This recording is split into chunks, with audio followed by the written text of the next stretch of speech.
మనము విమానాలు ఎక్కుతాం. విమానాలు ఎక్కిన తర్వాత విమానాలు ప్రమాదాలు జరుగుతాయి.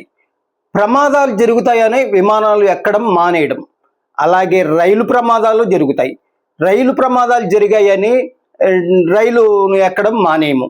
అలాగే వాహన ప్రమాదాలు జరుగుతాయి. ఏ వాహనమైన ప్రమాదాలు జరుగుతాయి. అలాగా వాహనాలు నడపడము మానేయము. అలాగే ప్రకృతి వైపరీత్యాల వల్ల రైతులు నష్టపోతూ ఉంటారు. ప్రకృతి వైపరీత్యం వల్ల నష్టపోయిన రైతులు పంటలు వేయడం మానేరు. ఈ పంటలు వేస్తూనే ఉంటారు. ఎందుకంటే పాజిటివ్గా మనకు మంచి జరుగుతుందని. అలాగే అమరావతిలో దుష్ప్రచారం చేస్తున్నారు. అక్కడ ప్రమాదాలు జరుగుతాయి, వాటర్ నిల్వ ఉంటుంది, భూమి కుంగిపోతుందని దుష్ప్రచారం చేస్తున్నారు. కానీ అక్కడ అమరావతి నిర్మాణాలేమీ ఆగవు. ఎప్పుడో ఏదో జరుగుతుందని ఈ ప్రపంచంలో భూకంపాలు వస్తుంటాయి. భూకంపాలు వస్తాయని ప్రపంచ నిర్మాణం ఆగిపోయిందా? ఆగిపోలేదు కదా.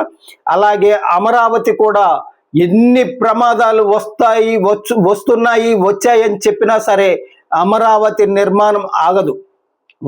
వైసీపీ తెచ్చిన మావిగన్ పేరు మరుగున పడిపోయింది.